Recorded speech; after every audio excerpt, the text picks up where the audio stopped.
Assalamualaikum warahmatullahi wabarakatuh. Ya, hari ini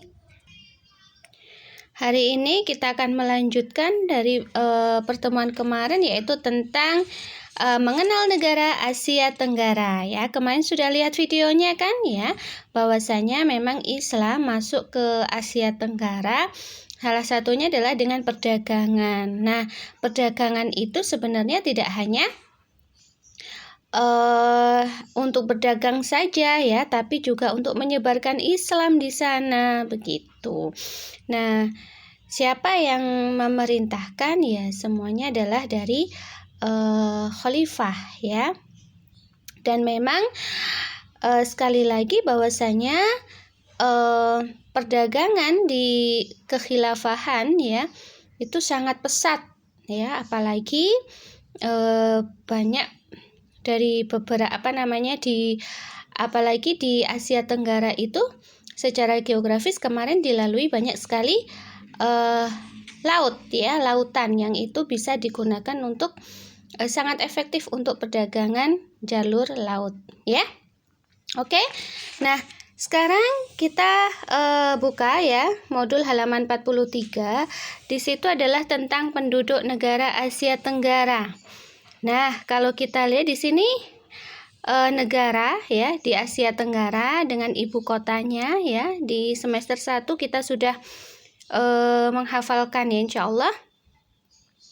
Nah, terus kita sekarang mempelajari tentang jumlah penduduk ya.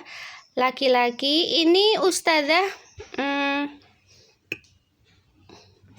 mencarinya masih di tahun 2019, sekitar 2019-2020 ya. Nah, ini 2019-2020 ya. Ini laki-laki ya. Kalau kita lihat paling banyak jumlah laki-lakinya adalah di mana?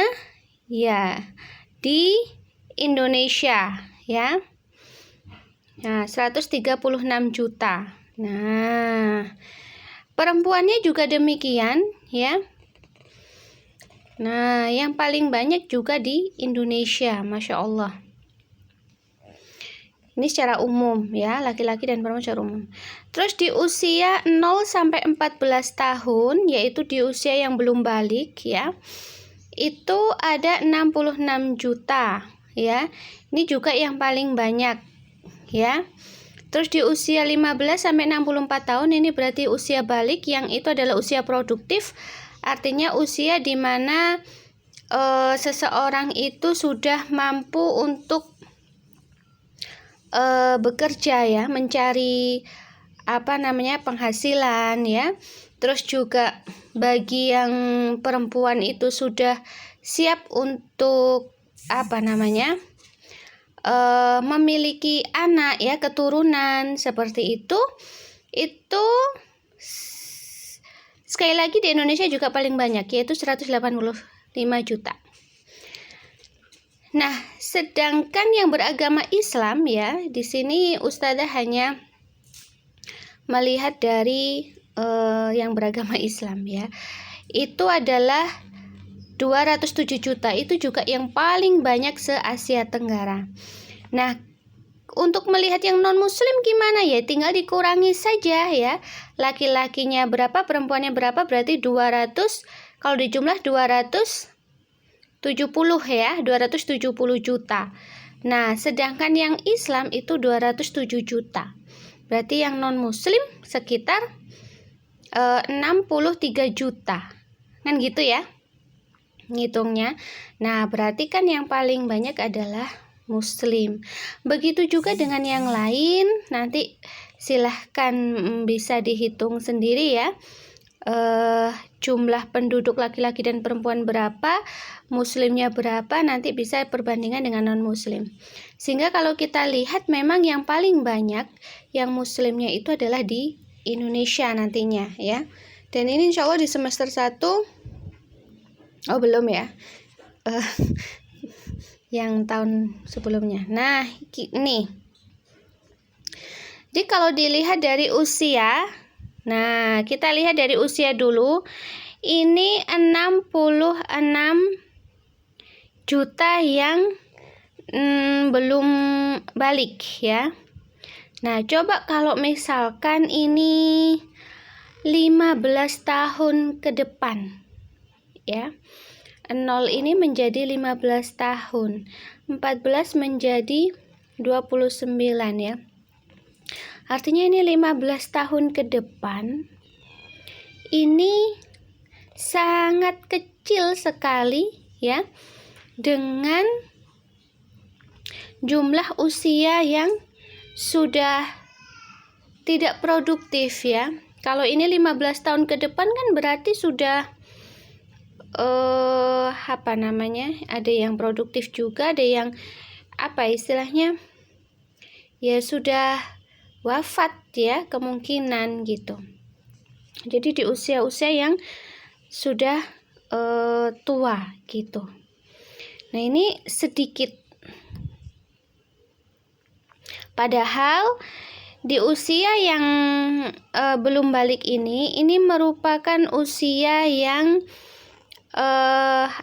merupakan modal ya, merupakan modal SDM atau sumber daya manusia di 15 tahun yang akan datang ya. Nah,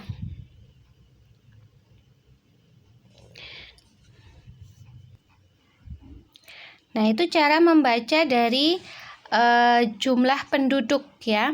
Begitu juga di negara Asia Tenggara yang lain ya. Jadi usia yang belum balik ya itu lebih sedikit dibandingkan usia yang produktif, dan itu jauh ya, hampir separuhnya. Nah, apalagi ini yang Thailand itu jauh ya, 3 kali lipatnya. Terus yang Singapura lebih jauh lagi ya.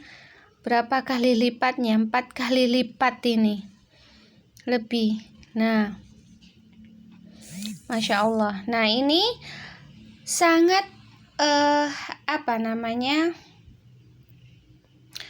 berbahaya gitu ya, karena 15 tahun ke depan berarti ya kemungkinan ya untuk diprediksi ya dari jumlah penduduk ini ya, untuk usia yang produktif akan sedikit gitu. Untuk usia yang balik nanti akan lebih sedikit gitu. Ya. Nah, kalau jumlah penduduk yang usia produktif ini nanti 15 tahun ke depan tuh lebih sedikit ya, maka ini kan akan berpengaruh dengan kondisi suatu wilayah ya. Padahal wilayahnya itu luas, tapi jumlah penduduk yang produktifnya sedikit ya. Sumber daya alamnya banyak, tapi yang mengelolanya sedikit ya. Nah, itu sehingga akan sangat rentan ya untuk bisa diambil oleh penjajah gitu ya, yang rakus terhadap dunia. Nah, sehingga sebenarnya jumlah penduduk ini pun juga dipengaruhi oleh kebijakan dari negara-negara penjajah ya, agar negeri-negeri muslim itu memiliki jumlah penduduk yang usia produktifnya nanti kecil, dan itu bisa dikatakan berhasil gitu ya, dari sisi KB ya, mengurangi jumlah anak seperti itu ya. Terus juga ekonomi ya, mencari pekerjaan itu sangat sulit, sehingga ya sudah tidak perlu punya banyak anak, karena nanti akan menyulitkan untuk hidup dan sebagainya. Nah, ini adalah kondisi yang